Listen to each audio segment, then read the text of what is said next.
This is fucking terrible.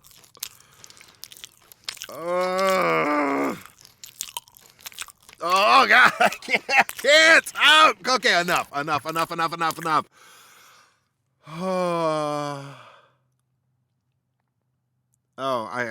yeah. Hi, welcome to everything on this small blue dot. I am Brandon Bishop. I'm a relatively healthy guy. I really am. I don't have a whole lot of stuff going on. I'm not crazy in the head, but I am at the same time.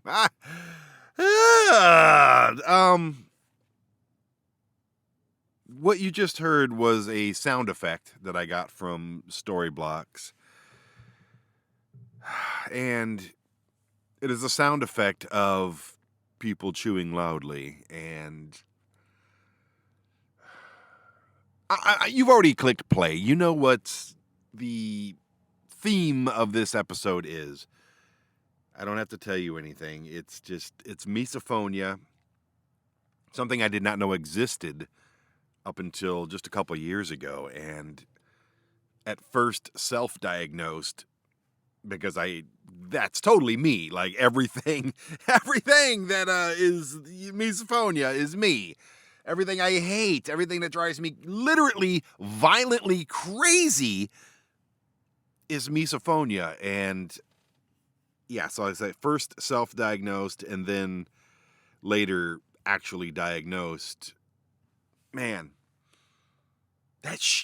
just that little sound clip, and it's a sound effect, drove me to the point where I wanted to punch things in their faces. Why? Let's find out. We need to talk about everything on this small blue dot.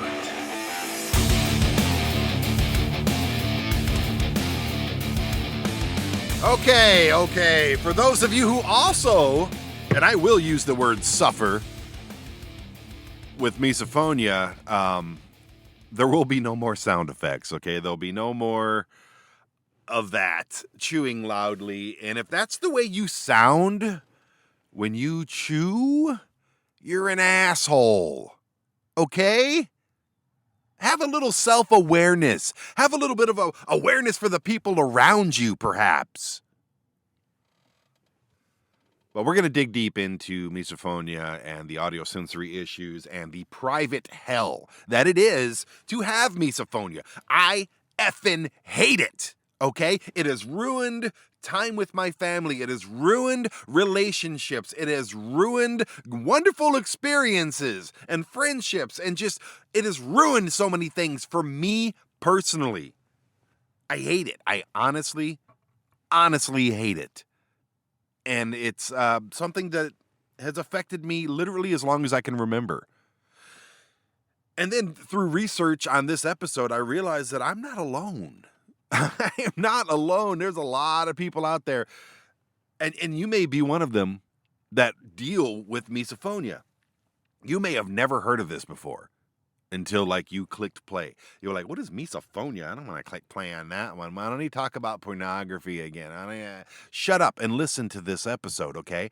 I want you to know what this is, because you're on one of two sides. You're a blissfully ignorant person who chews with their mouth open, clicks pins, and lists all their S's and drives people on the other side with me absolutely fucking nuts.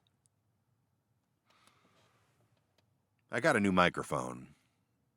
By the way, I don't know if you can tell or not. Can you tell this is a new microphone? It's a Pile microphone. It's a USB. Plugs right in to the MacBook Pro that I'm working with here. And I'm sitting out here behind the school again because it's right down the street. I'm staying with my mom and her husband right now while he's going through cancer treatments and trying to be a burden lifter, so to speak, for both of them, and cooking and cleaning and running around town, and that's just what I'm doing. I'm in downriver Michigan. I'm in my van.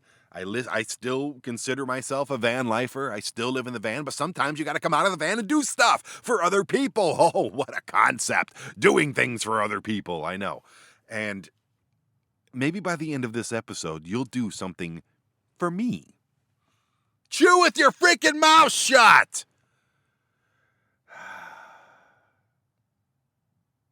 There's so many things.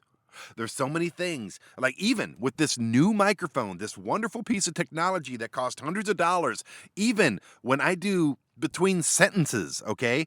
Even when I just said sentences, holy crap, that S, I kick my own ass with that, okay? I do. I try to concentrate on Z's because there's not a high-pitched noise when you hit a Z, right? So if I said sentences, now it's affecting my whole speech pattern. Do you see what I'm dealing with here? And between sentences, when I do like a little wet mouth thing because I just drank a cup of coffee and I'll be like, ah! That right there will drive me crazy. Is it an autistic thing? Is it a Tourette's type of thing? What is this that's going on in my head that pisses me off about every single other person on the earth that doesn't deal with it? You blissfully ignorant sons of bitches. Lucky blissfully ignorant sons of bitches. I don't get it, man. Why? Why is it? Why? I would never sit there and chew like the person that did. I have friends, very good friends, talented, amazing, ingenious people that eat like a horse, but I don't want to say that. I'll just stop it at. I was going to say eating like a toothless horse, having a bowl of macaroni and cheese. That's what my friends sound like. And I have to sit there and weather that storm every single time. But it's a thing now, though. When I was a kid and I would listen to my mom on the phone downstairs from my room and all I heard was and it would drive me crazy because all I could hear was the high-pitched S's that she would say. And then the repetitiveness of someone just talking on the phone still to this day drives me crazy. When I get a phone call and I'm around other people, I leave the room and go take care of my phone call. I don't sit there and go, oh, hey, what's going on? And then continue to have a 15-minute conversation when other people are in the room. I will not do that. I will not do that in a car. I will say, hey, let me call you back. I'm around a bunch of people. And that's my way of saying you should also not talk in a car with a bunch of other people. Because the repetitive monotone of just a conversation that I'm not a part of drives me nuts.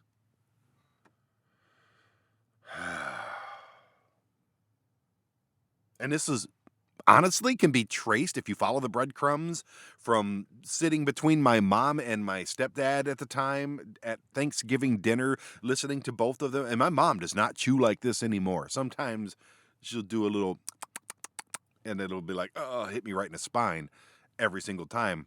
Not her fault. It's not her obligation. It's not your obligation to make me feel better. It's not. She'll disagree because she lives her whole life for me and I live my whole life for her, and that's just what family does. But it's not her fault, okay? And that's what's hard for me because I get pissed. I get pissed when people are eating like just assholes and I don't understand it. And it's just like, dude, all you have to do is put your lips together. That's it. I'm chewing right now. Crunching doesn't bother me. It never has. You could eat a bag of chips, man. It's not going to bother me unless you're in a movie theater. Stop that. Like the wrinkling of the plastic and then the loud crunching when you're trying to concentrate on something else. Is that what this is? A focal point issue? I can't concentrate on more than one thing, or I'm hyperly aware of this one thing and you're a distraction? Is that what it is? Or is it straight annoyance? I'm here to figure it out with you. You clicked play and I wrote all these. I didn't read all of this stuff, but It's it's a it is the title of this episode is The Personal Hell of Misophonia, because that is what it is, people. I wish I didn't hate people. My own son.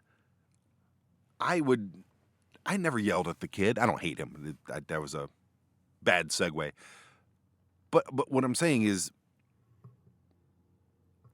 he would, like, once in a while just do that, and then even that, it just, the thought of it, I don't know why. It's a human thing. It's but even when that's the only time I've ever yelled at the kid, besides sleeping through COVID school online crap, which I don't blame him for that. But when they're calling me every day going, he didn't log in, and then of course I'd have to, dude, wake the hell up, dude. I woke you up 5 minutes ago and you're back asleep already. Anyways, different subject. But he would chew loud once in a while, and I'd just go, Gah! What the hell, dude? Chew with your mouth shut. That's the level of anger that I get. I'm not an angry person. I'm not a violent person. I'm not one of those, guys that just yells at their kids and yells at their family members and friends and everything just because he wants to be a tough guy. No, that's not me. But it pushes me to that point, and I don't ever want to be at that point. Loud chewing, smacking your lips and slurping, hissing, the lisping on TV. There are like YouTube shows and actual television shows that I would love to watch. But as soon as and it's mainly a female thing. Actually, it's almost always a female thing. When they start talking, and like, so, I was in Santa Monica this Saturday, and I'm like, oh my God, I can't. I turn it off immediately. I can't watch that. I can't. Dateline NBC, man. And this is not a sexist thing at all. I'd prefer to listen to a woman talk, to be honest with you. But I used to listen to Dateline NBC because I was dumb and listened to, true crime stuff like we all do. And, if it's not Lester Holt on there, hi, I'm Lester Holt, and today on Dateline NBC. No, it'd be, some girl doing a narration, and she'd be like, there were several murders in Sacramento, and Seth Sanigan said, I'm like, oh, fuck, God, I can't listen to that episode. Sorry, I'm sure it's interesting. Clicking. Oh, let me go back to lisping real quick. I worked for WOW Cable in Colorado Springs one time. I needed a job about, this is before SciTV, 12, 13 years ago. I needed a job. I had a girlfriend at the time who was a real, can we still say cunt? Is that a word? Yeah, anyway, total cunt. And she pushed me into getting a day job, even though I was doing wrestling and music and doing all the things that I wanted to do to make a living, because we only get 80 years to play on this little small blue dot, and I'd like to make the most of them. I don't want to work for WOW Cable, but I did. Ended up getting fired because I hated it. I just stopped coming. Anyway, there was this girl that sat right next to me on a desk. And they give you these little flimsy headphones with a microphone on it, so you can talk to people. Hi, thank you for calling WOW Cable. How can I help you today? I'm sure she was a nice girl. I'm sure she was. Just little chubby girl, just like me, a little chubby guy. We're all sitting there being chubby together, answering phones for WOW Cable and internet. Sorry, WOW. And she'd be like, just the highest pitch lisping I've ever heard in my life. So, you wanted the internet package? Well, that comes with, every single S would hit me right in the center of my freaking brain. It hurt. It physically hurt. It ran down my spine. It made me go, ugh! Every time. Every single time. Even I'm bothering myself. It's not just you people. It's me too. I drive myself crazy. This is why I'm calling it a personal hell, because it's exactly what it is. Clicking. Squeaking. This van that I'm in right now. I'll be driving down the road, and for no reason, out of nowhere, it'll start doing like a in the back.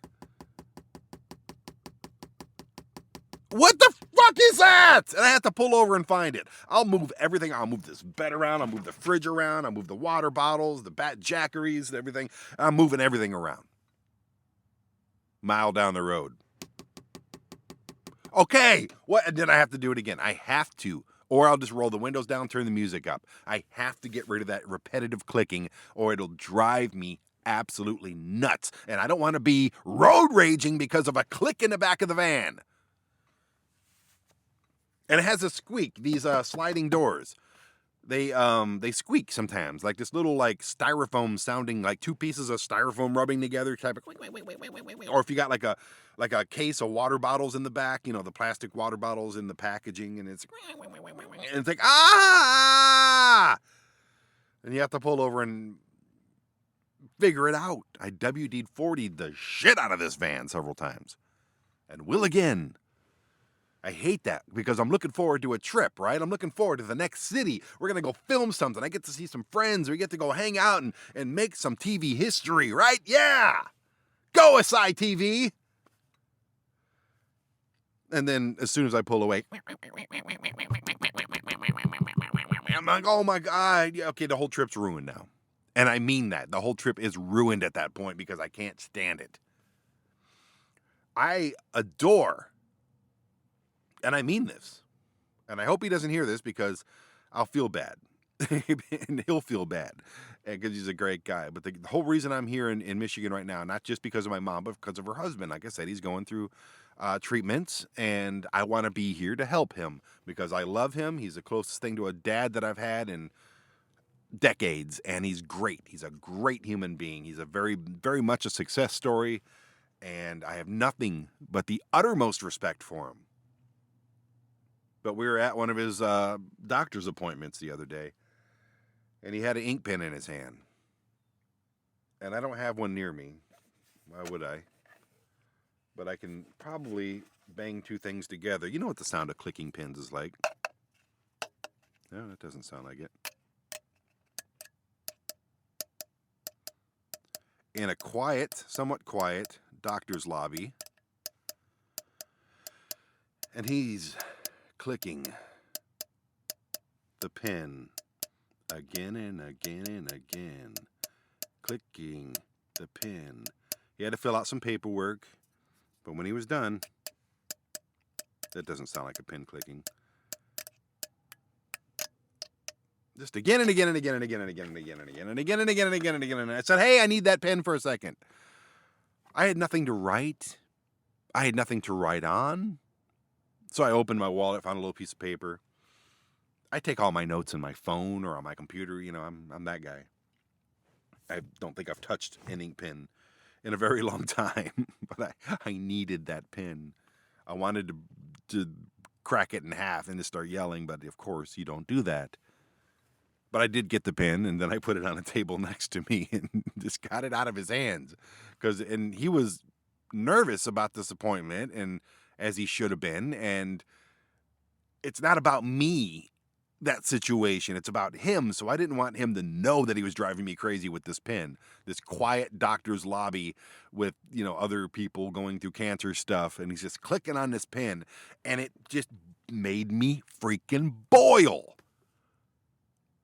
Over a guy I absolutely adore.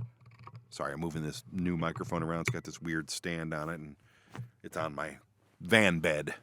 And it looked like it was about to fall, so I had to move it over. Sorry. But no, it's not his fault. He's just nervous, and he's looking for something to just distract him, and I get it. I'm not going to sit there and go, will you stop with the pen? Put it down! I would never, ever do that to him, or really anybody. Now, I remember being in college, and I got kicked out of class one time because somebody right behind me, and they had these tables all like horizontally, and we all sat at these tables, and the row of tables behind me, there was somebody sitting there, and the guy's just clicking his pen.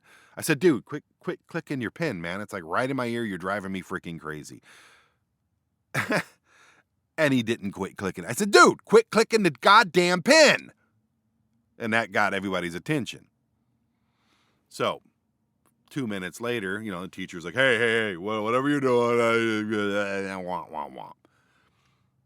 Literally, probably not even 5 minutes later, click, click, click, click, click. Okay, I grabbed his pen and I threw it out the freaking front. The door was open, threw it out into the hallway. You need to leave. You need to leave. I'm like, I need to leave. I asked him 3 times to quit clicking the goddamn pen, and he kept clicking the pen like an asshole. Fuck you. Fuck that guy. And this actually happened, by the way. And I never went back to that class. Ended up taking it online where there's nobody around me clicking pens. Movie theaters. Oh, I know I briefly mentioned it earlier, but people chewing popcorn, people crinkling wrappers, people talking, people on their phones, all of that stuff I'm going to put under the category of violent misophonia. I've been in 2 fist fights in my life in a movie theater. One was in Lawton, Oklahoma, I think. I think it was in Lawton, Oklahoma. And there's a guy just literally, this is like, what was he even looking at? He was like playing a game or something on his phone, and you could hear it. I said, dude, turn your phone off. That's rude as shit. Bring, bring, bring, bring, fuck you. And then we got in a fist fight, which I did not lose because he was a big dude. He tripped over the seats and kicked his own ass. And then I punched him once and it was over. And then I left.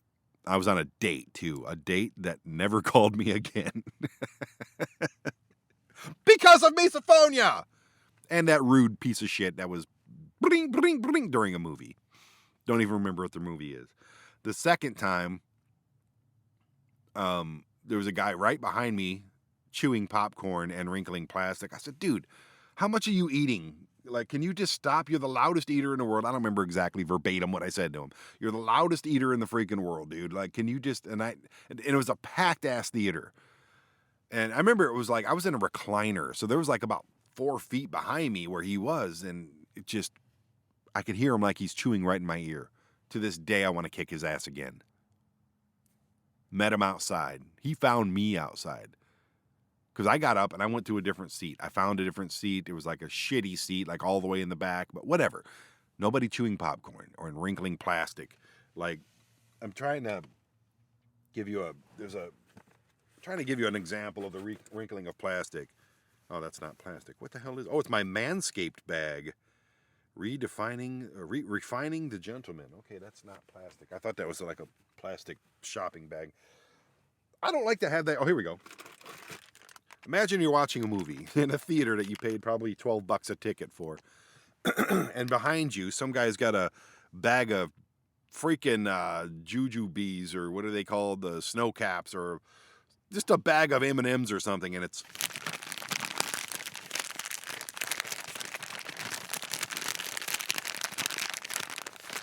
Now, I know all you ASMR people, I don't even know what that stands for, audio sensory something. I know a lot of people are probably like, oh, that sounds nice. No, it's not. Even when you're watching a movie at home and somebody goes up to the kitchen or something, this is a bag of dude wipes, by the way. This is what I take showers with when I don't have access to a shower. Ooh, they smell good too. It's the mint chill ones. Can you imagine though? This is what I was dealing with. And then he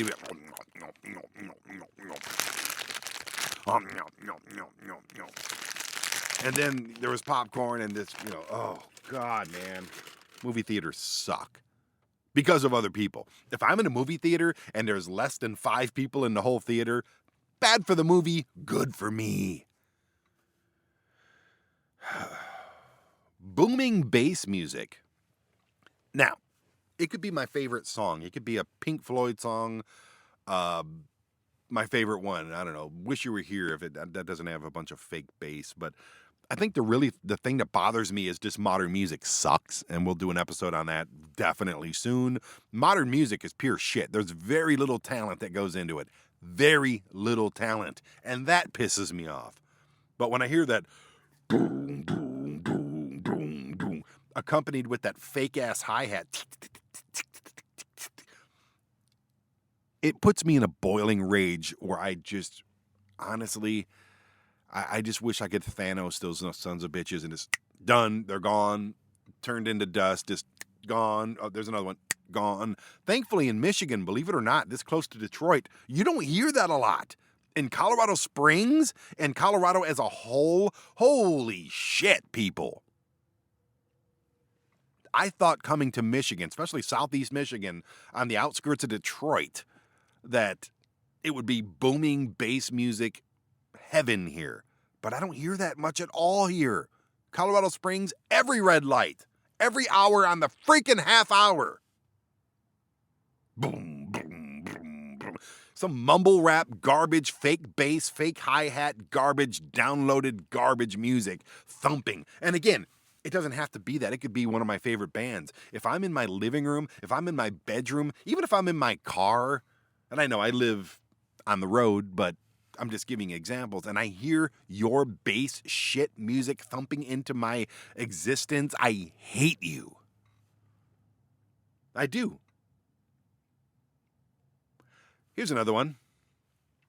I think I can honestly just say all loud noises. Like I said, this may be an autistic thing. I could be very autistic. I could be. Who knows? It's weird. I could be very like high functioning genius level autistic is what everybody keeps calling me, a genius. I don't know. I guess I'll start buying into it. But yeah, it's loud noises like belching. Oh God, just why? Nobody wants to hear that except for maybe you. I don't. Is it fun? Is it a relief? Like if you're like people that blow their noses when you're trying to eat, that is a freaking huge pet peeve. You could be at a restaurant. I was at a restaurant in New York City. Oh, I was at 2 restaurants in New York City, and 2 different things happened. I'm going to get to the lady, the Chinese lady. I'll get to her in a second. But there was an old guy, big fat old guy, and we were at oh God, where was it?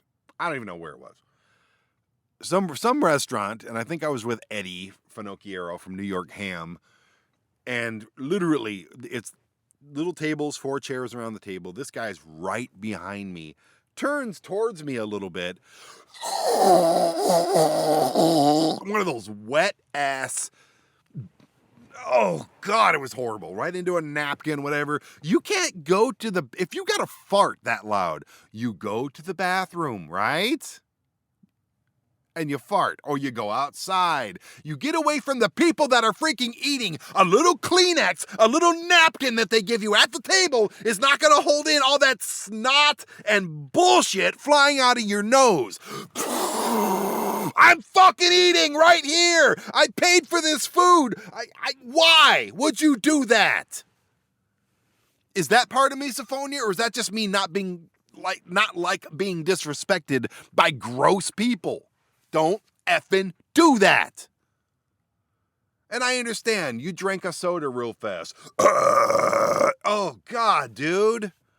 I belch just like everybody else. I honestly do. I try to keep my mouth shut, and sometimes, it'll come out. And I get that. I am a 1 belch a day type of guy, okay? Thankfully, I'm not gassy. I understand people have gas issues. I get it, man. But I'm here. There's other people around. Fuck. And I get it. People have to cough. I have a history with coughing dating back to the smoking episode that we started off this whole podcast with. My grandmother hacking 24/7 and driving me crazy. And now when I hear people cough, I think it relates to that, and I freaking hate it. So, yeah, it just, it's like, oh, God. And it just, I can't do anything about this, people. This is not my choice to be upset about these things, okay? It's not. I don't sit there and pick out things I'm going to be bugged. I don't sit there and cherry pick things that are going to irritate me. I don't do that. It just does, okay? It just, and I react sometimes. Unfortunately, someone belches around me, I'll be like, oh, God, man. Or, someone's hacking, I'll be like, Jesus Christ. Like, I don't do that on purpose. Can I fight it a little better? Possibly. I'm working on it, okay? Maybe loud chewers can work on themselves as well. I was in a van with one of my very best friends. Dare I say, at this point in my life, my best friend, Vinny. I love Vinny, okay? I should call him right now, and he knows. I bought him a little magnet that says, if you chew loudly, I secretly plan your death or something like that, and it's on his fridge right now. Yeah, I put it on his fridge. I know, I'm an asshole. But it's true. I love Vinny. I do, man.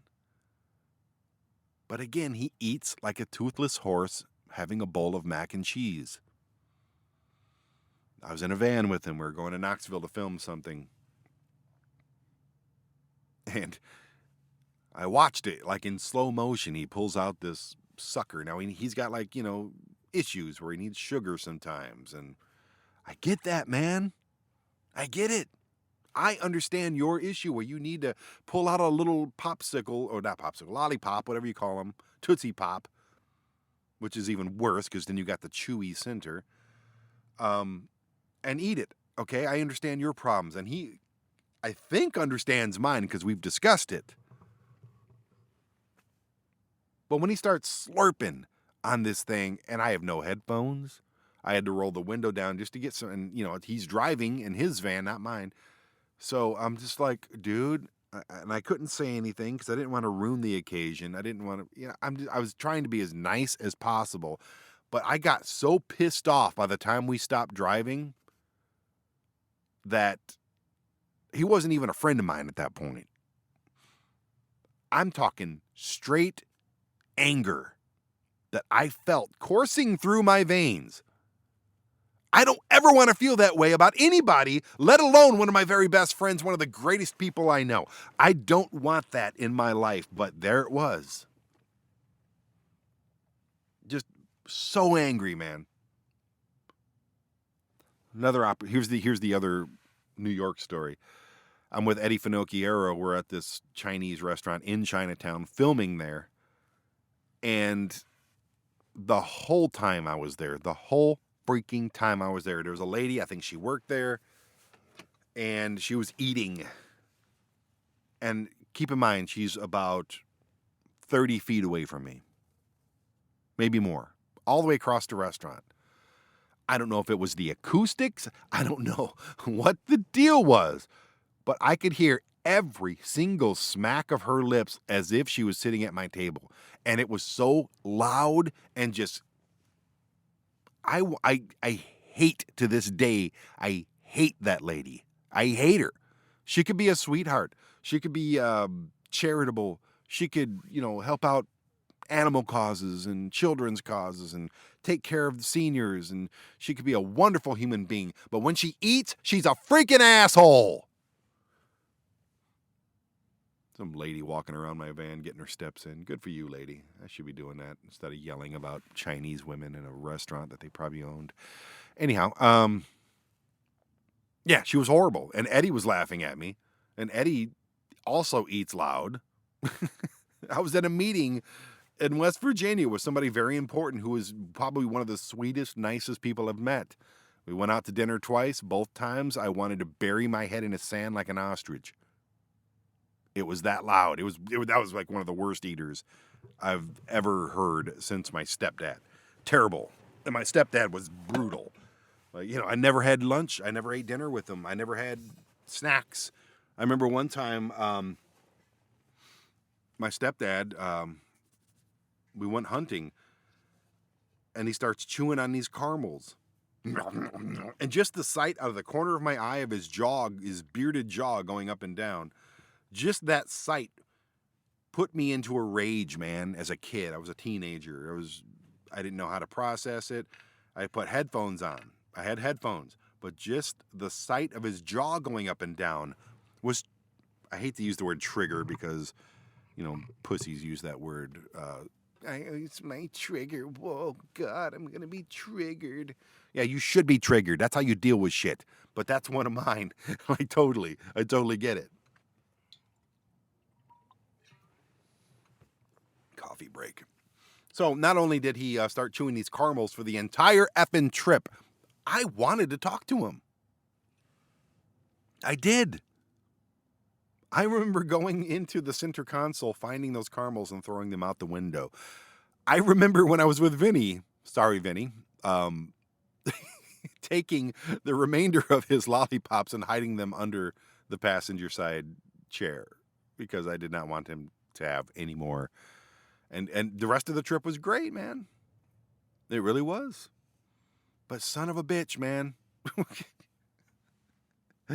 But that Chinese lady was the worst. She's the worst I've ever had. And I spent, years in Korea in the army dealing with Korean soldiers. Asians are loud eaters, dude. You could call it racist. You can call it stereotyping. I don't give a shit. It's true. They are some loud, lip-smacking assholes when they eat. Drove me crazy over there. My stepdad also would whistle when he breathed through his nose. I can't even do it. It's like a... Why? It ruined my relationship with him. He was a good guy. Treated me like...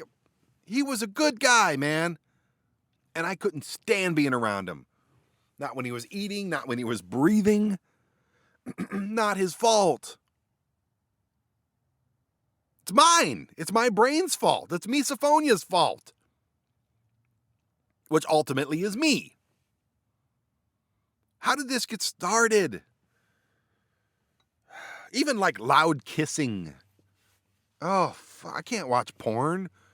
Like we talked about last week. Oh, and before I get into the history of this, let me finish the porn thing and give me 1 minute just to go back to last week. I had literally pulled into town from Tennessee to here in Michigan, pulled into town, hadn't even been to my mom's house yet, haven't done anything, pulled into this school, did the podcast as good as I could do it. I had research already done from like a week ago. I just kind of read it off, and I was not happy with last week's episode. I wasn't. I didn't even tell you about the story where I did porn in Canada, got paid really well. I was singing in a band. They saw me. They gave me their card. I called it. They paid me like, $1,500 Canadian to spend 2 days with them up in Ontario, and outskirts of Ontario. I can't remember the name of the city. And I was in a porn. It's out there somewhere. And I never did it again. Apparently, I guess I wasn't that good. I don't know, but whatever. I didn't even mention that story. There's a bunch of stuff I forgot to mention. And I feel really bad that last week's episode was so rushed. And at the very end of it, my mom starts texting me. We had house guests, and she wanted me to meet them. And they were leaving, so I had to get back. And it was just a rushed thing. And I'm trying not to let that happen this week. I'm hoping it doesn't. If it does, I'm just going to pause it because this episode really means a lot to me. And I feel bad about rushing an episode. I put a lot of time into research and a lot of time and effort into everything. And I'm just wanted to give you a little apology. And I still did an episode, but and here's the thing. Like I said, I'm not that into porn. Like I just wanted something that said pornography, and people go, "Oh, let's click on that." I needed one of those because we're building our numbers. I haven't checked the numbers from last week. The week before was 1.7. The week before that was the smoking episode has done 2.3, and these are thousands, not millions. Okay. That's good numbers for me. I'm happy with that. I'm hoping this one will... I really want this one to be heard by other people for various reasons. I want people with misophonia to realize they're not alone, and I want people that chew with their freaking mouth open and click pins to stop. Okay? That's all I want. Loud kissing. Again, if I could be in love with somebody and if she's like all over me, I'm like, okay, don't put your tongue in my ear. I will die. Don't do that. Pets drinking water. I'm a van lifer without a dog, okay? Most people that live on the road, they have a dog. At least all the ones on YouTube do. I can't have a dog. I love dogs. I think they're amazing little animals, friends, companions. I want a dog. You know why I can't have one? Because dogs lick their balls. Dogs drink really loud and they eat really loud and they chew on bones really loud. Back to Vinny, the sweetest little dog in the world. I love Demo Doggo, but as soon as he starts drinking water, I got to plug my ears or leave the room. As soon as he starts licking himself, I have to make it stop. I'll put a blanket on him or start petting him or something like, oh, you're so cute. And inside my head, it's like, God, will you stop licking yourself? But that's what a dog does. It's not the dog's fault. That dog is amazing. I love that dog. Oh, man. I'm a wreck. I am all the time. Except for like right now, where the only person that can piss me off is me. And I do. Oh, pets. My cat, Marcy cat, would drink so quiet. And I had one of those like automatic fountains for her. And sometimes that would get off kilter and it would make this little running water noise. I can't take that either. But Marcy was quiet. She was wonderful. She'd lay on my chest and purr. I know she passed away in February. And oh my God, it's been that long already. And I miss her every day. I had her for 19 years. She never drove me crazy. But I'm afraid I would get another cat. And it would. She would drive me crazy with repetitive meowing like at all hours of the night. Like 5 a.m. I'm like, what? I'm here. Eventually, I had to start locking her out of my room because she would not let me sleep. She'd crawl all over me and meow. And I regret that now because she's gone. And the only thing left of her is this little piece of fur I have in the van in the front console. She never drove me crazy, though. That's why we lasted 19 years together. Good run, Marcy Cat. Baby's crying, man. Baby's crying, especially in a quiet room. If I'm in a hospital and there's a baby crying, fine, whatever. The babies cry in hospitals. If I'm in a nursery for some reason or I'm picking up random babies from a daycare, I don't know what I'm saying right now. It doesn't bother me because that's where they're supposed to cry. If I'm in my living room and there's a baby in a stroller outside crying its head off, I want to punt that baby. I never would, but I want to. I do. Like that high scream. If I'm on an airplane, oh God, it's the worst. If you're at a freaking store, like a Target or something, and there's a baby crying in the next aisle, it's like, all right, baby. Your life isn't bad yet, okay? When your life gets shitty and you should start crying when you get older. My ex-girlfriend had this kid. His name starts with a J. And he was, 5 or 6 when we were together and he lived with me. This kid had the ugliest, most annoying cry. And my son never cried about anything. He was great. But this kid, hey, do you mind cleaning your room?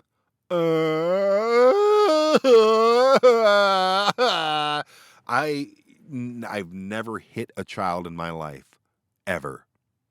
But I understand what turns Mr. Hand into Mr. Fist, okay?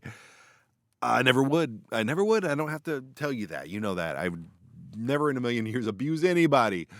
But God, I wanted to stuff him into a box and bury it underground just so I didn't have to hear the stupid cry from an overly sensitive kid. Hated it. Fireworks. 4th of July is a nightmare. And it's not because of the 4th of July. I like the 4th of July. Hey, let's celebrate our independence. They're America. Yeah, that's cool. I think fireworks are amazing. They're beautiful and great. At a fireworks show on the 4th of July that ends around 10 p.m.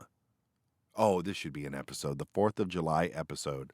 Oh, yes. You want to hear me get heated and talk about the 4th of July dipshits that go to the fireworks store and buy a freaking arsenal that could wipe out a small city, and then they start it on July 1st. They start popping them off, don't they? July 1st or even sooner.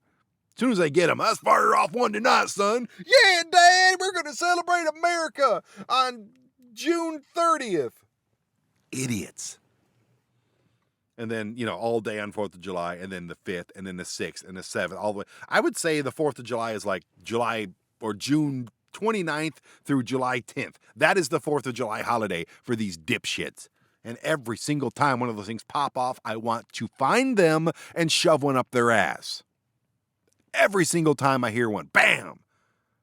I don't know what Michigan's going to be like. I imagine it's probably just as bad, but Colorado Springs was the worst. The place looked like a freaking war zone every single year. And it would start a month ahead of time and keep going. We're going to save this one for August. America! No. 4th of July means it doesn't mean what they think it does, I don't think. It's not about burgers, beer, and fireworks, okay? But that's another subject. Know what I really hate doing? Repeating myself.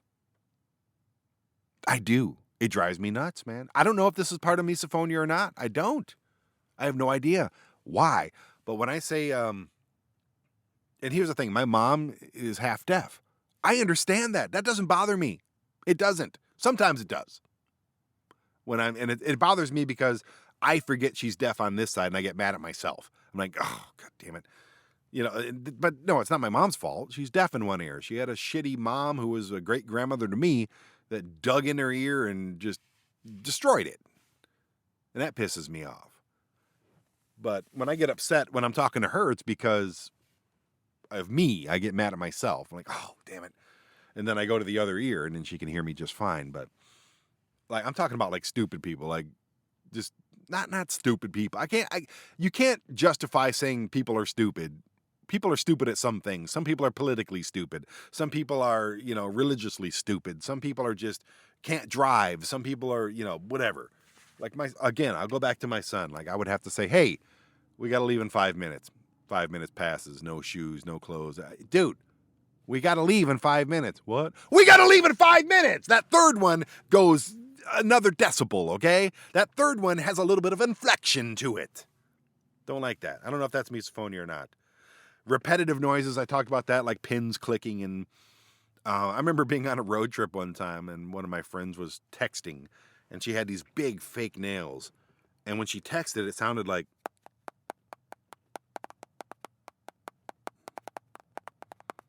and I would just look at her and then look down at the phone. She had no idea. None. She had no idea that she was driving me and everybody else in the car crazy. Just repetitive. Hope I'm not texting anybody right now. This is actually my phone, one of my phones here. How about birds? I love birds. I love listening to birds. I like watching birds. My mom and her husband have bird feeders all over their backyard. They're beautiful. They bring blue jays and cardinals and birds. All kinds of birds and squirrels. But sometimes when you're trying to concentrate,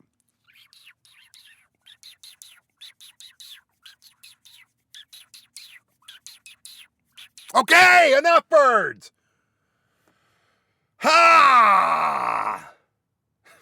Things like that, crickets and things like, yeah. Just things that just repetitive noises that just won't stop. You gotta stop. Please stop. Even that right there. Oh my goodness. That's me getting real close to the microphone. But the little noises that I make between sentences are horrifying. I do a YouTube show called The Asai TV Van Life. It's on YouTube. We've got like over 210 episodes now or something like that. And I will be watching it back once in a while just to, watch it back. I like to watch some of the old stuff that we've done and the adventures and everything. And I'll listen to myself between sentences while I'm walking, and all I hear is, I'm like, am I really that out of breath? Yes, I'm walking up and down the streets of New York City. I walked 30 miles when I was there last time. It drives me nuts. And when I'm editing it together, I don't always hear that. So, I have to just deal with it, and it just drives me crazy. But this is my personal stuff. I always like to spend the first 49 minutes or so talking about my personal relationship with the topic, and that's what it is. It's my personal hell. The loud chewing, the smacking, the slurping, the hissing, the lisping, the clicking, the squeaking, the pins clicking, the booming bass, the loud noises, the coughing, the burping, the whistling while you breathe, people that don't shut the fuck up. Here's another one. lip smacking before a sentence. I was hired to do a documentary for this lady named Elizabeth something. She was horrible. She was, let me go on a sidebar real quick, okay? This lady was terrible. She was like in her 50s or 60s, old lady. I know that's not old. I'm 50 this month, actually, but she was probably like 65. She was terrible. And she was in love with me, okay? Absolutely in love with me in a nauseating type of way. It's cute. Oh, you're so handsome. Thank you. You're beautiful yourself. Okay. That's all cute shit. Cut it there. Okay? I'm sorry. I know my worth. I'm not even if you were a billionaire, I would not just date somebody I'm not attracted to, okay? Simple as that. And if you're not attracted to me, don't date me. It's perfectly fine. I understand. But this lady, Elizabeth, would insist. I knocked this project out and I did a damn good job. And I gotta sneeze. Damn it. It always right in the middle of a sentence. Okay. See what I did there? I put my mouth and my nose into my sleeve, into my elbow pocket, and just, covered it up. Simple to do, man. People that sneeze like, achoo! And they don't cover their mouths. You deserve to be pushed into an active volcano in Hawaii somewhere. I will trick you with a trip to Hawaii. Hey, it's all expenses paid. Let's go look at the volcanoes. Push right in there. Fizzle, fizzle, gone. I know it's a little much, but it is what it is. Anyway, Elizabeth, she would insist on minor changes to this documentary, which was about orbs or something stupid. It was really stupid. She's like, oh, I have proof of the afterlife, and these are orbs and blah. But shut you idiot psycho. But she would insist on all these little changes, even though they did not need to be made. This thing was done. She knows nothing about filmmaking. And even at that time, I still knew enough to realize I can't do anything else to this project. But she'd always come over.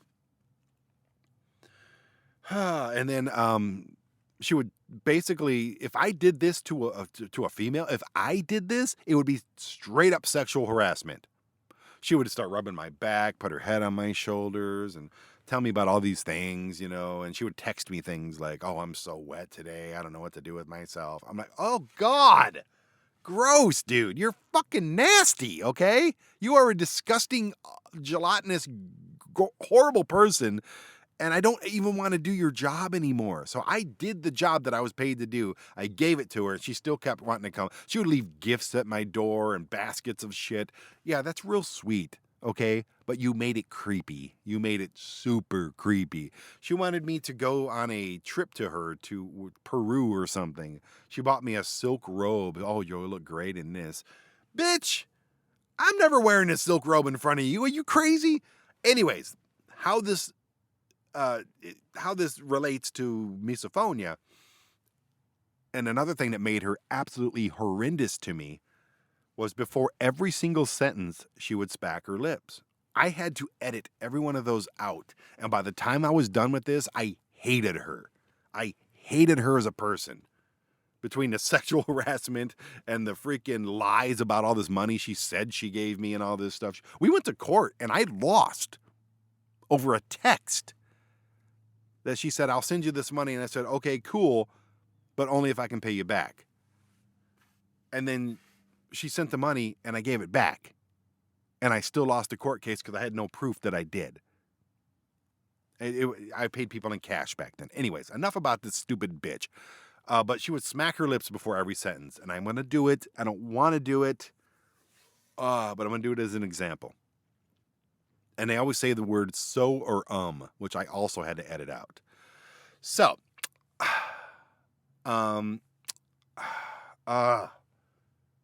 why do you do that, man? I love watching like YouTube shows like Carpetbagger, but he does that stuff. Okay.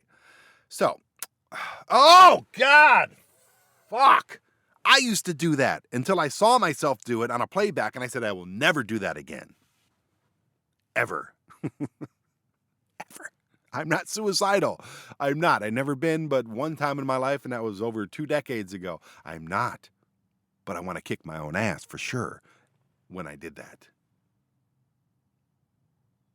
Anyways, funny enough, sex noises really don't bother me because I'm getting hooked up. You know what I mean? Like,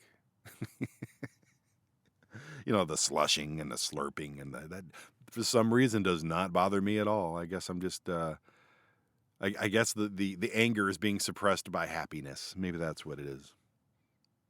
Anyways, that is my personal attachment to misophonia. It is my private hell, my own personal private hell. I hate it.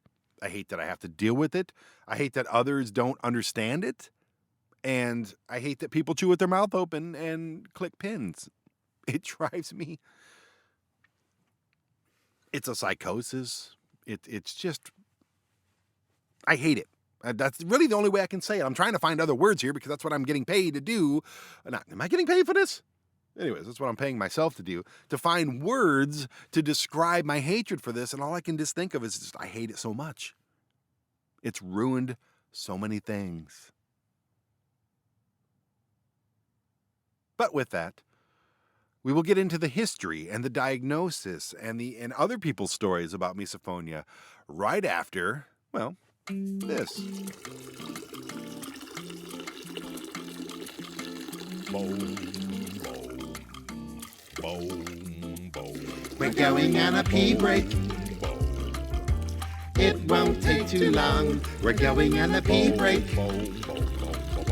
I've got to drain the dong. We're gonna thank our sponsors.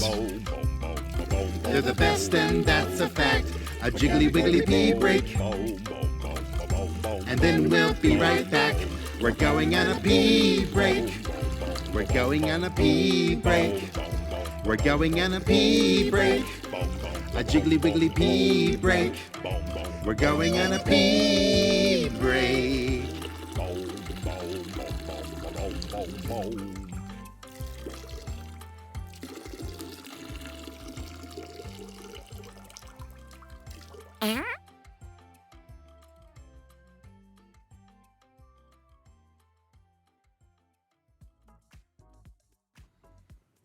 All right. Listening to that funky, uplifting, disco-esque, disco-tech, inspirational background music. Yeah. So we're going to talk about a sponsor right now that just hooked your friend Brandon right up. Oh, yeah. I'm going to turn that down a little bit. We're going to talk about the Perfect Gene Company. I, at this very moment, am very happy that it is hoodie weather again. You know what that means? That means for chubby guys like me, we can just put a blanket on us and wear it around. It's got extra pockets, which I keep forgetting, but I'm putting my keys in the front pocket. And it's got a hood. If we have a bad hair day, we can just put that up. It keeps us nice and warm, keeps us nice and cozy. And there's nothing more warm and cozy than the Perfect Gene hoodies. But that's not really what they do. It's not called the Perfect Hoodie. It should be, because it is. This is the nicest fabric, the nicest fitting, the nicest everything hoodie I've ever worn. I have 4 of these from the Perfect Gene Company. But it's the Perfect Gene Company, baby. That means they make jeans. And they don't just make blue jeans. They make stretchy jeans. You know what that means? You've all seen these things. It's a stretchy product. It's like a stretchy denim that it's made out of this and that and all these cool science things. Go to theperfectgene.nyc, like New York City, theperfectgene.nyc to check it out, to learn all about the fabrics that they use. All that I know is that they're really stretchy and it feels like I'm wearing a pair of sweatpants, even though you think that I'm wearing a pair of jeans, a normal pair of jeans. They fit great. They're snug. There's no belt rash or anything underneath my belly. No, there's nothing. They got t-shirts. They even have jorts. And now they got din khakis, which I just got my first couple pairs. I got a green pair and I got a black pair. And they fit and they're wonderful and they're comfortable. You could sleep in these things, people. The Perfect Gene Company. ThePerfectGene.nyc is where you can go get them. Yes, I'm talking to you right there with those crummy Levi's on. Oh, yeah, you think they look great. You got stains on them, baby. You got stains on them. No, throw those in the trash. Go to ThePerfectGene.nyc. Pick out, fill your cart with stuff. They got hoodies, like I said, the best hoodies in the world. They've got awesome soft t-shirts and v-neck stuff. They got, like I said, they got jorts. I didn't get any jorts. I don't look good in jorts, but you may look fantastic in jorts. Show off those knees. Go to theperfectgene.nyc, fill your cart, and tell them that I sent you.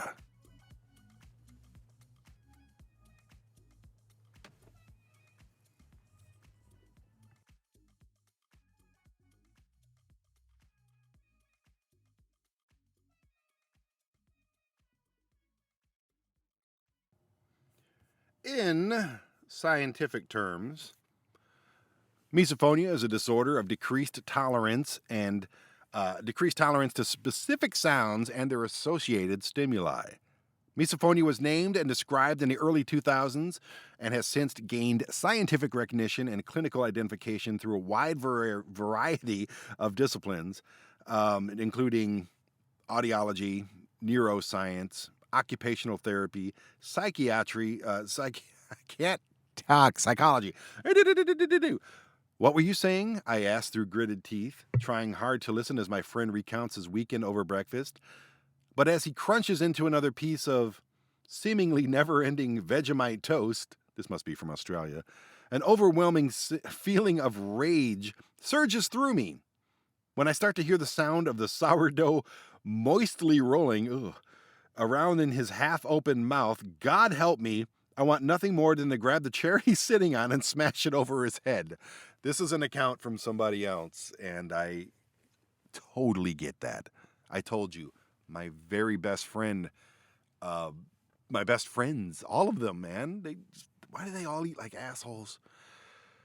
Anyway, no, I'm not a violent criminal. This is a take from somebody else. No, I'm not a violent criminal, nor am I in anger management. I merely suffer from misophonia, a condition where people are consumed by intense rage, anger, or disgust by everyday sounds.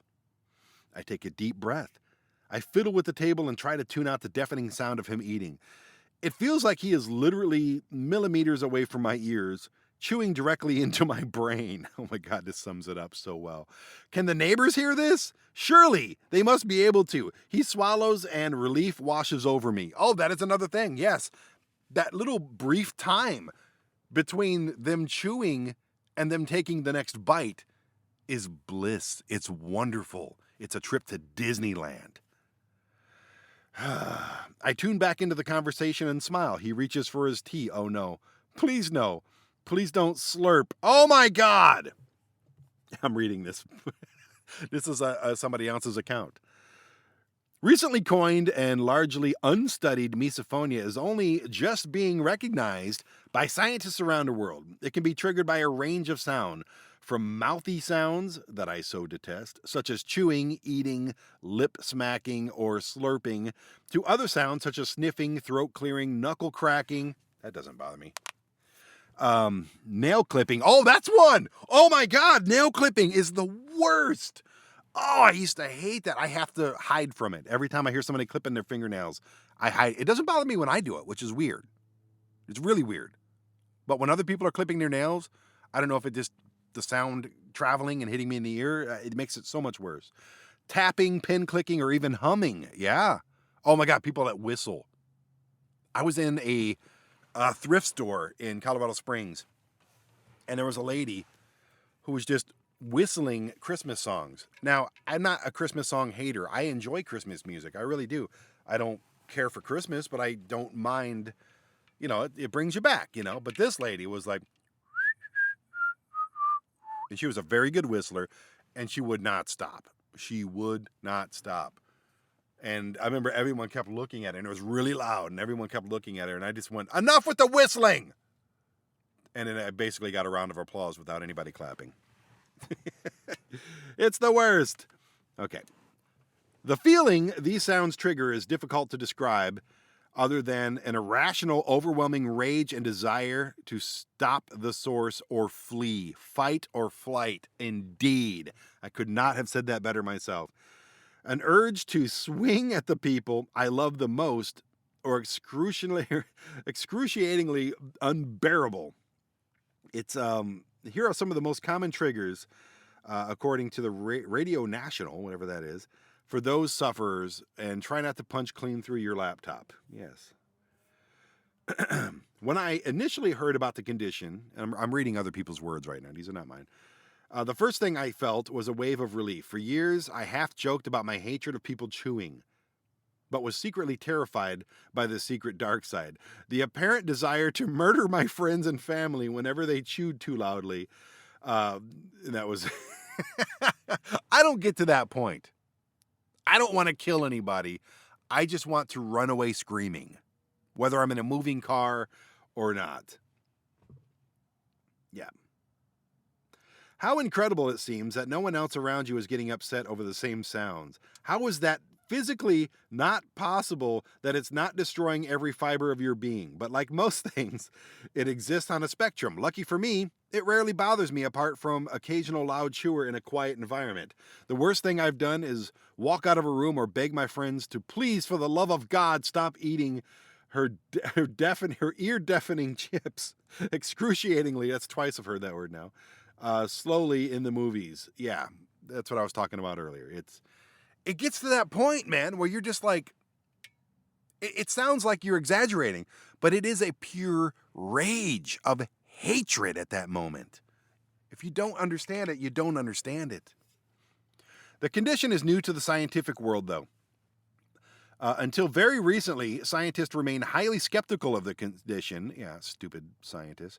Merely believing that some people were just a tad oversensitive to annoying sounds. But they soon found that while everyone is annoyed by loud chewing, those with misophonia were alone in their extraordinary fury.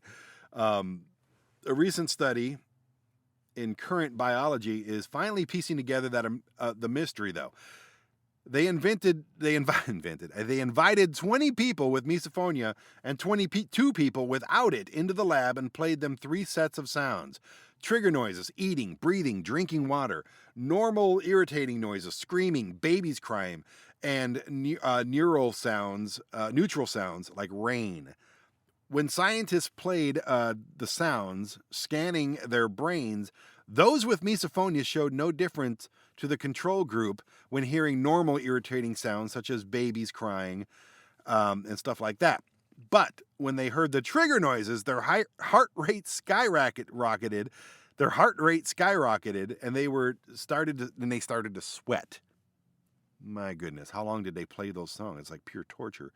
A response not dissimilar to extreme anxiety, which interestingly, the trigger sounds also stimulated an insular cortex, the part of the brain that joins our emotions to our senses. Okay, getting scientific right now. Some research, what the freak is wrong with me today, man? Some research has suggested that misophonia symptoms are linked to anxiety, depression, or OCD, but the spectrum, although other scientists have called this ludicrous. Well, the other scientists don't deal with it, and they're assholes, okay? Other scientists, it's just somebody being easily annoyable. No, you don't understand, dude. Yes, I am easily annoyable, but it puts me to a place I don't want to go, okay? It's a mental condition. And here's the thing. I'm not looking for a pat on the back or a handout or a there, Brandon, it's going to be okay. All I want to know is how to deal with this. I don't want to take medication. I don't want to do anything like that, but there's no medications available. There's nothing available for misophonia, for something that's being highly diagnosed recently. There's nothing for it.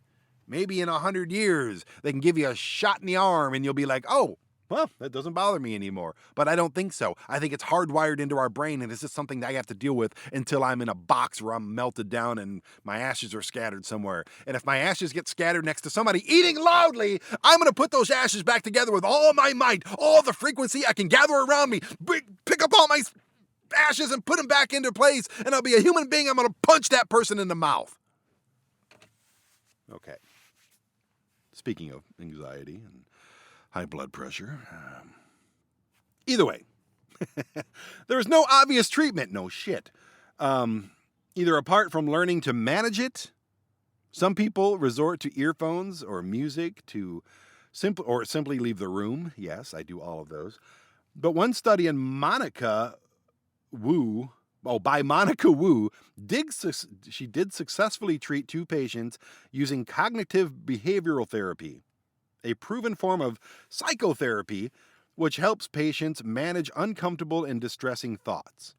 People have long employed mimicry when they chew in sync with the other person to drown out the noise. I can't do that. I'll drive myself crazy. That's stupid. Another study found desensitization therapy significantly improved 83% of sufferers. What does that mean? But the condition is still relatively new and scientists are still catching up, meaning many of the studies are merely observational. Yeah, that's all bullshit. I'm not going to sit there and try to chew louder than the person, because then I'll have 2 people I want to kill, myself included. And I don't know exactly what desensitization. Why can't I talk? Desensitization therapy is. I don't know what that is. For now, just knowing others have it is more than a mere quirky and scary character trait is comfort for many. But those who are battling with severe misophonia, like me, there is definitely help available by going to a psychologist or a psychotherapist. For me, and this is the person talking here, I'll just continue to kindly ask my friends to buy quiet snacks before going to the movie. It's for their own safety. Yeah, I agree, but you just can't do that. The most severe cases were 12% that reported, oh my goodness, hitting a partner in response to them making a bothersome sound. Recent neuroimaging investigations confirmed that there may be a neural basis for misophonia. Misophonia is not currently specifically listed as a recognized disability under the Social Security Disability List of Impairments. However, SSDI, Social Security Disability List of Impairments, does recognize both neurological and mental health impairments and considers each application on a case-by-case basis. Okay. Are people with misophonia autistic? At this stage, there's no evidence that misophonia and autism are related. A recent study did, however, find elevated autistic traits in participants of the misophonia study, especially with autism-related traits of sensory sensitivity and emotional dysregulation. Okay. The condition is common, affecting anywhere between 6% and 20% of people. Those with more severe forms find themselves unable to tolerate family, work, public, social situations. This is why I live in a van. Previously, misophonia has been considered a disorder of sound processing. I don't know about that. I think it's just a hatred for other people. Is misophonia a form of ADHD? So while an extreme intolerance for certain sounds is a common feature shared between misophonia and some forms of ADHD, it doesn't necessarily mean someone with ADHD and hypersensitivity to sound would be described as having misophonia as well. In terms of science research, it's still early days on misophonia. Okay. Is misophonia genetic? About 6% to 20% of adults in European ancestry were found to suffer from this condition. No, they didn't. You didn't know what it was back then, so don't say they had it. It's a new thing. This indicates that there is a genetic link to misophonia. Okay. Doesn't bother, nothing that bothers me bothers my son. It's almost like he's not my kid. If he didn't look exactly like me, I'd be like, who is this kid? My daughter is very much like me. So, a genetic marker located near the TENM2 gene, okay, involved in brain development is associated with the feeling of rage and trigger sounds. All right, well, whatever that gene is near my brain needs to get its shit together because I'm tired of this. Does CBD help with misophonia? A reduction of misophonic severeness was observed, indicating that the treatment was helpful. These results suggest that next to CBD may also be a promising approach to treating misophonia patients. Okay, well, I hate weed. CBD dries my mouth out to the point where I can't even talk or breathe sometimes. What age does misophonia start? Misophonia is a real disorder and one that seriously compromises functioning, socializing, and ultimately mental health. Yes, it does. Misophonia usually appears around the age of 12 and likely affects people more than we realize. I noticed with my parents, I'm reading this, I noticed with my parents eating and my mom talking on the phone, yes. My stepdad breathing, yes. I hated Thanksgiving. Oh, wait, did I write this? Yeah, I did write that. Okay. I was about to agree with everything this person said, and I've already said all this stuff. I hated Thanksgiving. It ruined my family back then. Thankfully, my mom doesn't do any of this anymore, and we're the best of friends. Okay. What is all this stuff? Now, here's some other stories. People that have it and have it bad. It's like an almost indescribable amount of anger. And like rage, it's one that I can't control. Taylor told 2020. What is this? 2020. A 14-year-old girl named Taylor can't eat with her mom, blah, blah, blah, blah, blah. Taylor suffers from misophonia, a mysterious condition whose name literally means hatred of sound. I did not know that. So misophonia means hatred of sound. Misophonia makes it difficult to tolerate everyday noises such as chewing, coughing, even breathing, and we already went through all that. And while many say they get annoyed at such sounds, for those with misophonia, the consequences of hearing such a, I hate the word trigger, but trigger noises are far worse than mere irritation. Violence, isolation, depression, and even thoughts of suicide. Thankfully, I'm not at the suicidal rate, but if I had to listen to people making these noises constantly, nonstop, I didn't have the luxury of just leaving and getting in my van and whatever, it might drive me crazy. Yeah. Taylor has attempted suicide 3 times. Attempts, she said, that were triggered by antidepressants that did nothing to help her with misophonia. Yeah, I will never take medication more than my blood pressure medication that I have not taken yet today. I really should do that before these podcasts, especially this topic. I didn't want her to give up because she tried to give up, said Taylor's sister, Alex. I just want her to keep moving. Taylor's symptoms began when she was 8 years old, about the time when I started hating everybody.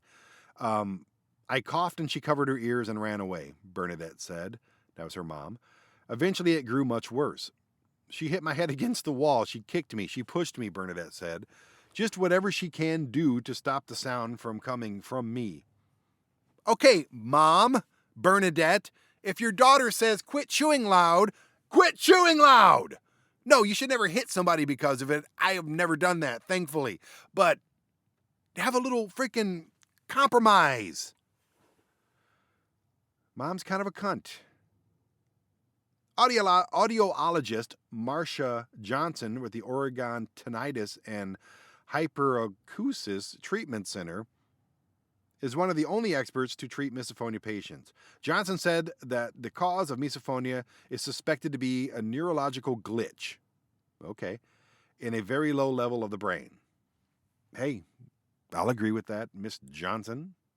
Oh, and tinnitus is something I have, and it bothers me all the time. I can't sleep without a TV or a fan on because my ears ring all the time, which in turn triggers the misophonia.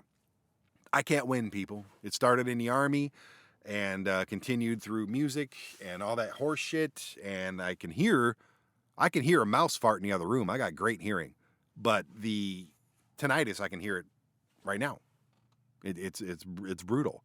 And when I'm trying to sleep at night, I can hear my heartbeat and I can hear, because my ears are good, and I have high blood pressure, so I'm sure that has something to do with it. And I can hear the ringing from the tinnitus, and I have to have a fan on to drown it all out. Simple as that. Okay. There's a whole thing about Bernadette. The saddest part of her crying out to me saying, Mommy, oh, that's something different. She got some kind of a treatment. Another take on misophonia. What is misophonia? Are there sounds that instantly cause you to feel intense anger, anxiety, and disgust? Yes, there is. Are those emotions extremely strong, even overpowering to the point where they're hard to control? Yes.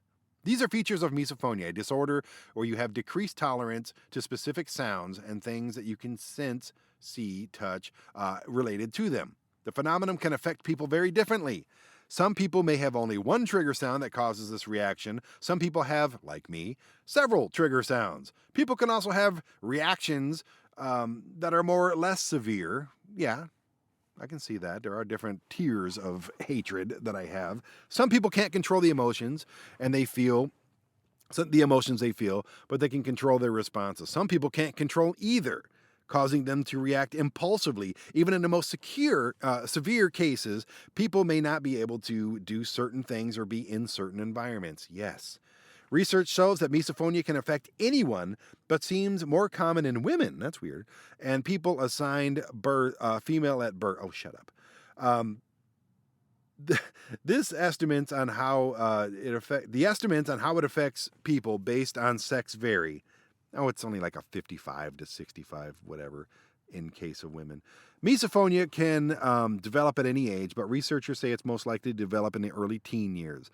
More research is necessary to determine if the factors that affect who's most likely to develop misophonia. Okay, this is all kind of stuff I've already. Misophonia reactions can include anger, anxiety, disgust, fear, irritation, bodily reactions that include high blood pressure. Maybe that explains my high blood pressure. It really could. Chest pressure and tightness, goosebumps, heart rate increases, sweating, behavioral reactions. Also include avoiding situations where trigger sounds can happen, leaving the area, verbal and vocal reactions like "Stop fucking chewing with your mouth open!" Violent reactions. The severity of the symptoms can also vary. When the symptoms are less severe, the emotional and body reactions may be all you experience. If symptoms are more severe, the effects may be so strong that you have to have a violent reaction. You know, people, I'm not making this shit up, okay? I'm not. I know a lot of people, like even some of my close friends that I'm like, dude, will you please stop chewing? They just don't get it, man. And that really kind of pisses me off. But why should they get it? Why? Why? They're not experiencing it. They can't understand it. I don't know what somebody going through cancer. I don't know what my stepdad is going through when he doesn't want to eat and he doesn't feel like doing his PT and he doesn't feel like doing anything but sitting there watching TV and just rotting. I don't know what he's going through. I might react the same way to his treatments and just the mental distress that he's under. I might. I don't get it, and you don't get it, how I'm dealing with this shit, man. And it's an everyday thing, man. It is. Every day. The people I love the most are the enemy. With misophonia, I'm my own enemy. People driving around, thumping bass music, talking loud outside of windows. And things like smoking outside of entrances, and like whenever I smell cigarette smoke, it's the same rage. Treatments for misophonia-related conditions such as anxiety or OCD may also help with misophonic, is that a word? Symptoms. Your healthcare provider is the best person to talk to, blah, blah, blah, blah, blah. So yeah, talk to a doctor and they're going to tell you, no, we don't know much about it. We don't know what to do about it. So just leave the room, right? Oh, there's a whole list of things here, man.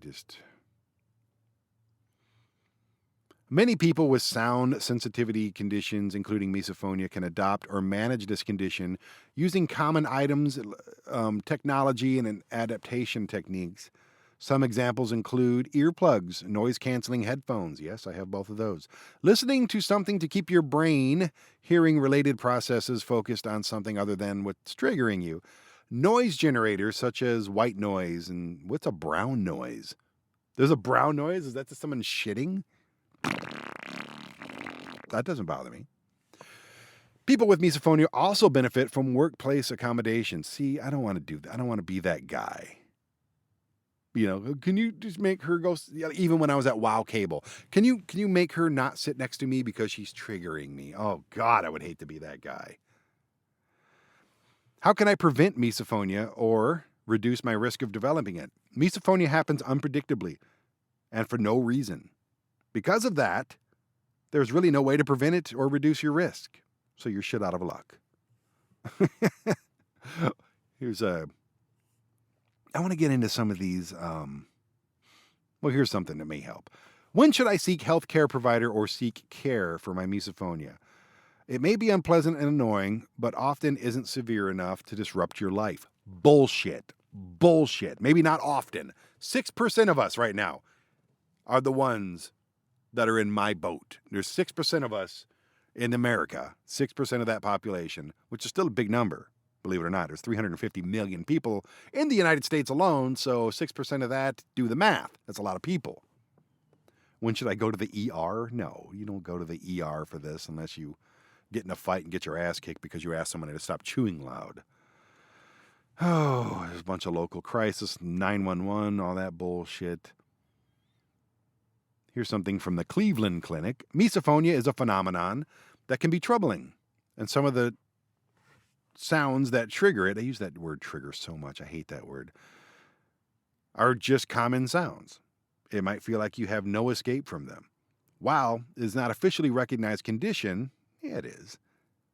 Healthcare providers still recognize what it is, how it happens, and how it can affect you. While more research is necessary to develop ways to diagnose and treat it, some treatment options are related conditions that may help. Okay. What is this? So where is the line between chew with your fucking mouth shut and man, I'm sorry for not being able to be around you when you're eating? Where is it? Where is that line? Because I walk it so often. Thankfully, most people I know don't chew like a starving barbarian, okay? Thankfully, they don't chew like a bunch of wild cheetahs devouring a wildebeest. Thankfully. But then, you get the ones that are. And you're trying to have a nice, productive business meeting, or you're trying to have a nice date or something, and they're just over there just slurping down a storm. Should I be apologetic? I'm sorry, I have misophonia. I don't want to say that. To me, that's a weakness. I'm giving you my weakness right now. I don't like to be weak. Nobody does. Should I just live on a hill in Wyoming, miles from the next human? These are questions that I wrote, and I'm asking myself. I would love that. That's why I live in a van. I can live wherever I want to. I can park the van in Wyoming. No one's going to bother me. The birds don't bother me that much. This fridge over there hums a little bit when I'm trying to sleep. It's kind of right next to my pillow. That drives me a little crazy at night. I just got some plastic fans that I hang up, and they go, woo, woo, woo, woo, woo, woo. I had to get rid of them. I bought 2 of them damn things, and I got rid of both of them, sent them back to Amazon. And I bought some other fans that are completely quiet and wonderful. Should I just never eat with other people? That's almost impossible. It really is. I don't like eating around other people. My hell is a completely pin drop quiet room and I'm eating with somebody. I can't deal with that. Put on a fan, put on a TV, put on something, put on music. I don't care what it is.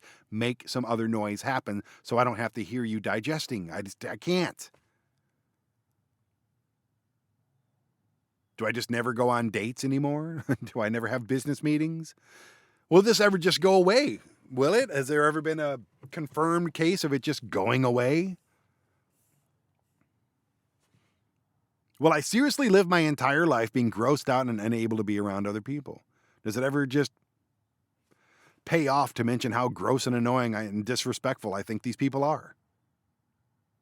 But I'm not a rude person. I don't want to be that guy. Unless I really hate them. Like that lady in that Chinese restaurant. There were several times I embarrassed Eddie. I said, God, how loud do you eat? She didn't understand me because I don't think she speaks English, but I'm easily annoyed by so many things. I truly believe it all falls under the same umbrella as misophonia. Even bad drivers, computer issues, shitty music, people that smoke. I hate it, I hate it, I hate it. I hate it to the point where I really need to calm down. Thankfully, I've learned to calm my shit instantly. I don't know how I do it, but maybe it's just something you learn in age and you learn with time. I've learned to calm down, but there's just a few seconds of just pure hatred and rage, and it scares me. I don't want to end up in prison one day for knocking somebody out because they chew loud. And I get pissed at their clueless, nonchalant attitude of people that do this. Hey, guess what? If I point out to you that it bothers me how loud and disrespectfully gross you are when you're eating, will you just not eat like that? Can you fix yourself a little bit? That's my attitude. You're just blissfully ignorant. You're an asshole to me.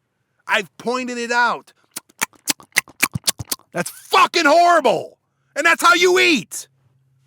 Why do you do that? That's what's in my head, man. It's a brain disorder, man. It puts me into that fight or flight response, and I hate being in that. I don't want to run from anything. I don't want to fight anything. I certainly don't want to be triggered by anything. I hate that fucking word. Squeaking noises. It used to be a joke, the nails on the chalkboard, right? That was the most popular form of misophonia, was nails on a chalkboard or squeaking on a plate with a fork or something like that. It's horrible. That shit will put me into a goddamn frenzy. Kaden, she's in her 20s, living with misophonia for a decade or longer. When I was 12 years old, I could tell there was something wrong with me. I remember riding in the car with my papa and having this feeling overtake my body when he would chew on ice. Oh, God. Oh, that's a bad one right there. It was a mixed feeling of rage, irritation, anxiety, and confusion all in one. My body would start to shake, and I would feel pain hearing the sounds coming from his mouth. Yes! I would start to distract myself by scratching my arms and legs, digging my nails into my skin. I now know that this is a response to misophonia. I was creating another source of pain to try to ignore that pain. Thankfully, I've never done that.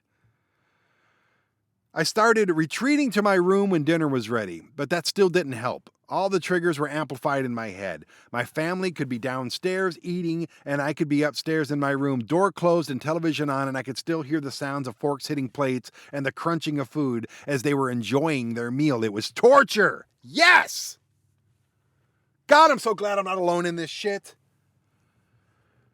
I fought it till one day while shopping with my mom. She was walking through the store chewing gum. Fucking hate gum. Smacking every second louder and louder than an air horn in my mind. I would start walking slower, trying to get away because I didn't know how else to deal with it. She got mad and I couldn't hold it anymore. She thought I was crazy, and hearing it out loud, I couldn't even believe myself. What person is so sensitive that they can't deal with everyday sounds? After that day, I finally decided to look up my symptoms and try to find my own answers. I know you shouldn't Google your symptoms. I was desperate. I found a brain disorder called misophonia, which described exactly how I was feeling. So I shared it with my mom. Sorry, my font is really small, man. And there's a glare on the screen. That's why I've been screwing up these last couple weeks trying to read this shit. After we decided we should go to a doctor and figure out exactly what was happening to me, an early misdiagnosis, we made an appointment with the doctor. And we made an appointment with the doctor. And when the day finally came, I was so excited. I wanted someone to tell me I wasn't crazy and the feelings I had were valid, but that didn't happen. When I started to explain to the doctor what was happening, he said I did not have misophonia. Keep in mind, he had never heard of it before, but rather it was my hormones that were out of whack. I started puberty, and it seems like that was a safe answer. Not wanting to accept that I had a brain disorder, I agreed with him in order to normalize my hormones. The doctor put me on the pill, yes, the birth control pill, when I was 12. Fucking doctors. They always know everything, don't they? As many people know, birth control messes with your hormones, especially when you keep changing it, and we did. Every 3 or so months, I changed birth control. I would change it, be off it for a couple months, and then back on another one. I was young, so I didn't take taking the pill was the same taking whatever the fuck about the pill, blah blah blah blah blah. She was not supposed to be on the pill at 12 years old and then changing it and then stopping and starting and all that stuff. That's the gist of that. Once my family understood minimally what was happening to me, they tried hard to stop smacking their lips. Praise those people! When they ate. We bought paper plates and plastic silverware. Wow, that's awesome. What a great family to use during dinner time. They stopped eating salads, popcorn, chips, and other crunchy foods, which crunching doesn't bother me. They did everything right, but the triggers would surround me no matter what. At school, I would take a test in a silent room while the person next to me smacked a piece of gum. Movie theaters were a nightmare. I just said the same damn thing. The crunch of popcorn, the rustling of the candy wrappers. Yes, I've not read this yet. And the groups of people whispering. I just refused to go, and I refused to go. Thankfully, I need to get a hold of this lady.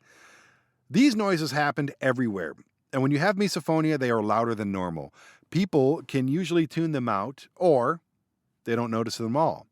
But when you have misophonia, it's like they're the only sounds you hear.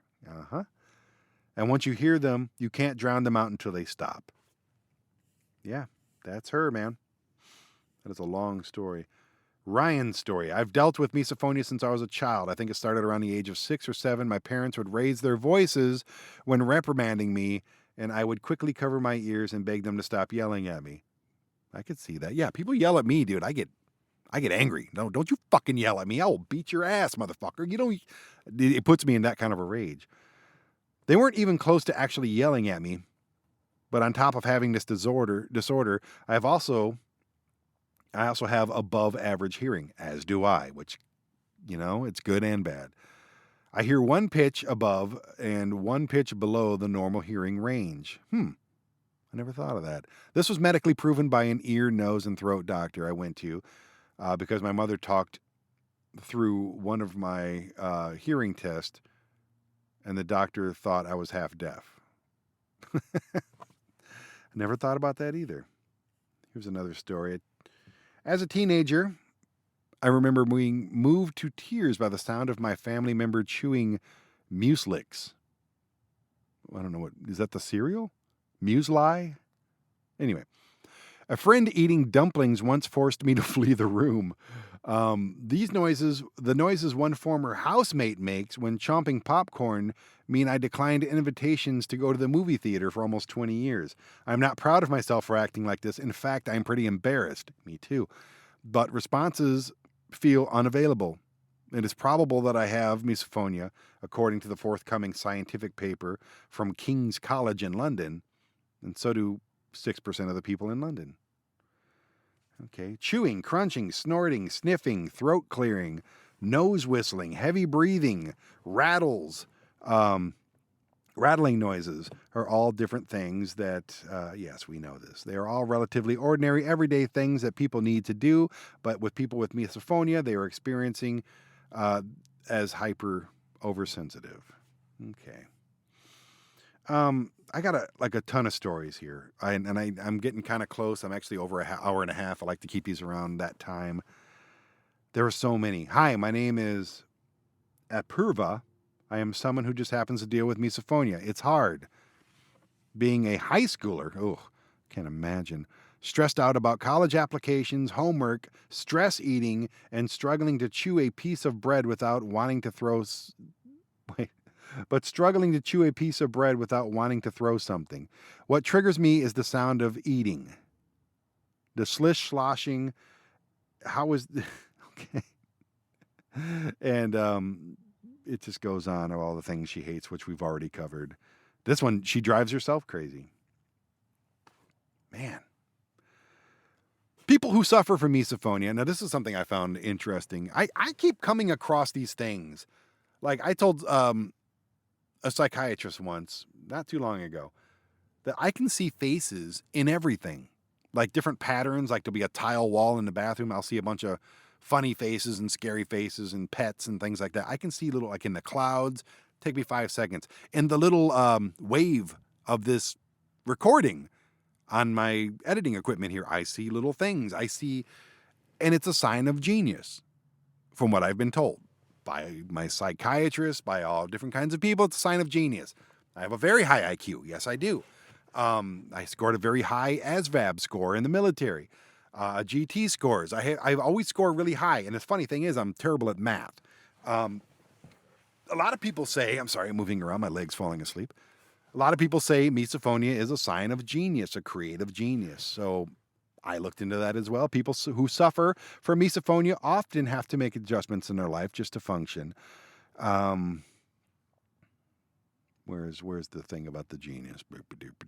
Many creative geniuses, such as Kant, Proust, and Darwin, hated noises. In the 19th century, the philosopher Arthur Schopenhauer linked noises intolerance to intelligence and creativity. He also said genius is nothing but the availability of the mind to concentrate itself on a single point and object. It usually shows up during puberty, and the initial trigger sound is usually a family member eating. Misophonia is more common in women, blah, blah, blah, blah, blah. Okay. So I could be a genius. That's fine, but I can't do anything else.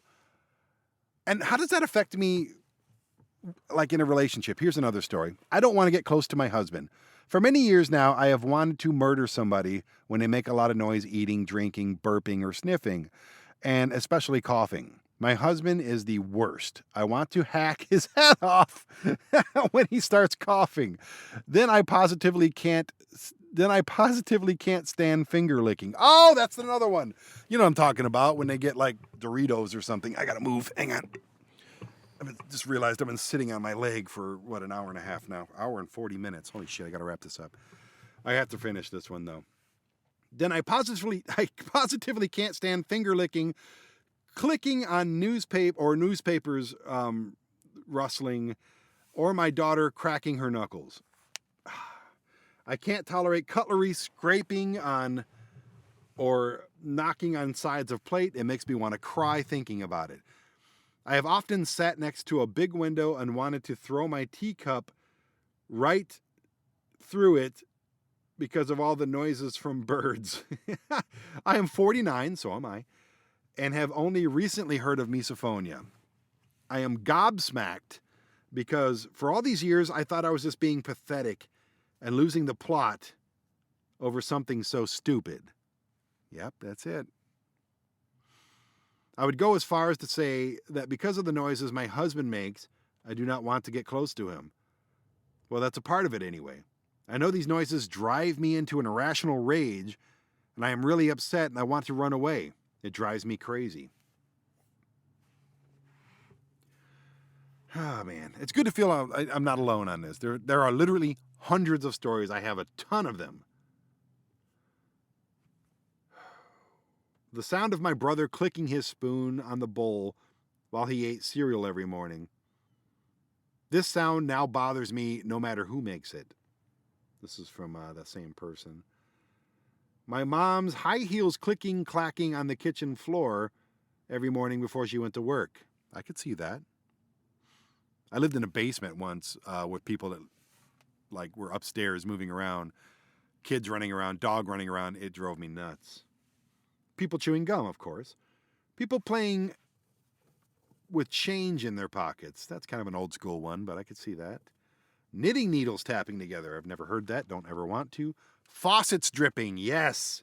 Yes. Clocks ticking. Yes. I've always wanted to have a grandfather clock. Always. I think they're beautiful, and it's just a beautiful thing to have. But I could never plug the damn thing in or wind it up. Nope. Typing on computer boards when other people do? Yes. Hate it. The sounds of other students writing on a single piece of paper, the scribbling sound. Yeah. I don't think that bothers me, but I could see how it would. So many things, man. Here's another story. I want to take a swing at the people I love the most.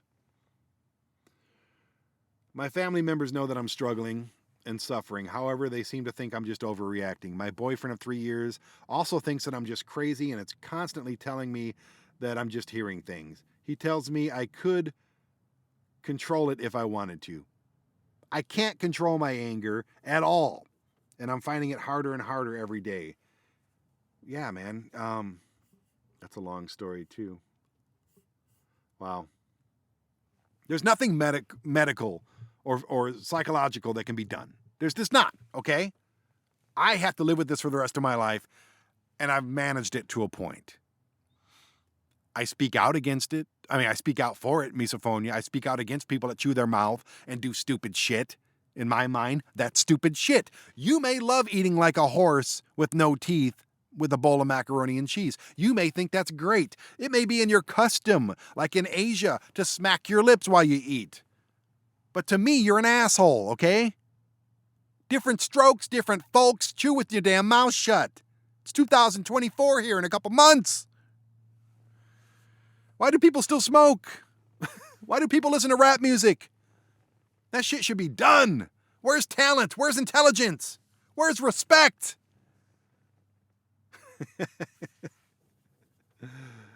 Oh, man. But I can't. I can't just yell, chew with your fucking mouth shut! Even though my inner monologue is screaming it again and again and again. Maybe some of my friends will listen to this podcast. Vinny?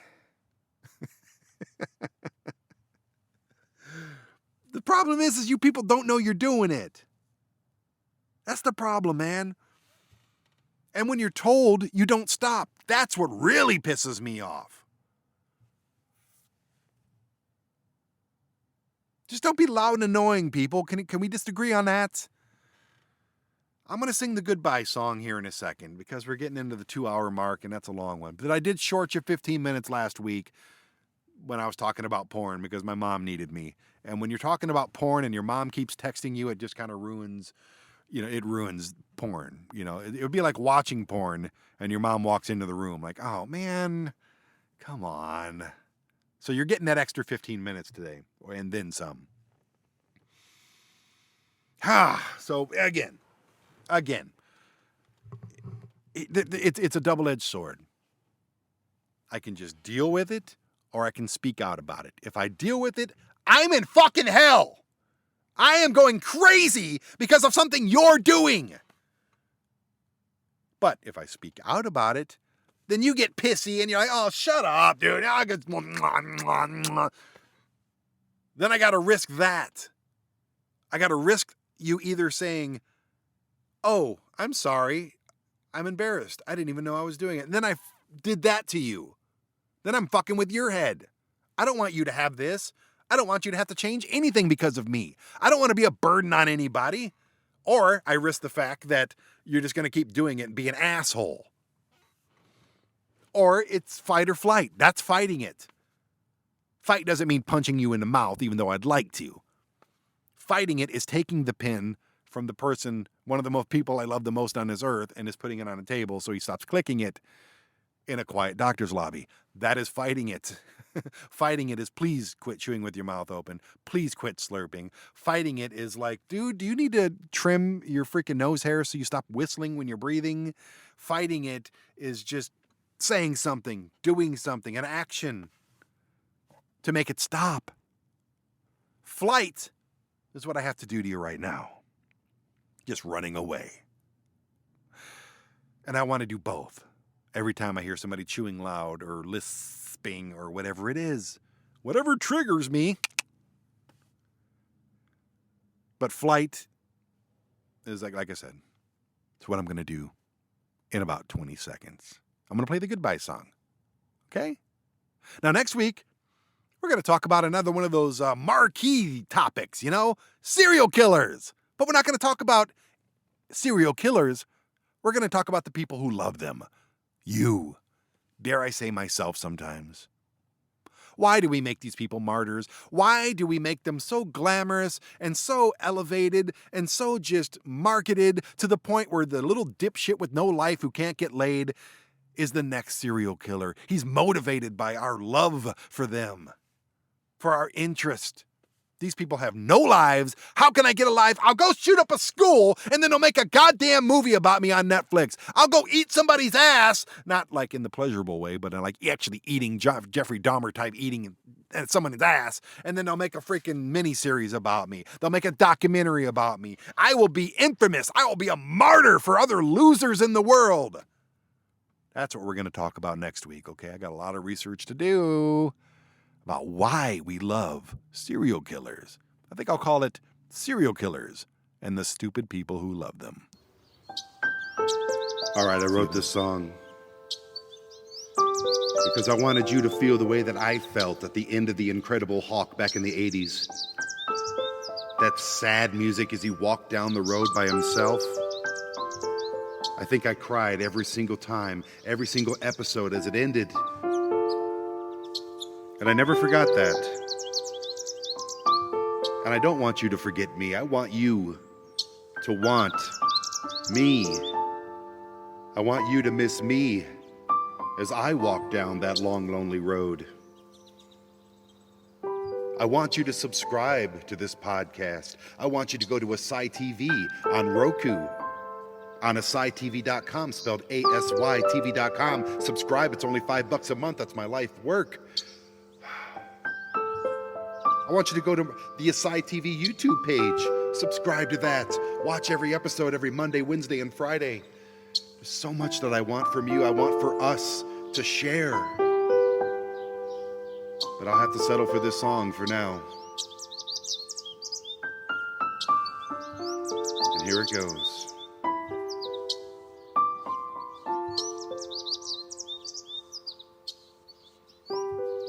Goodbye. Goodbye. See you next Saturday.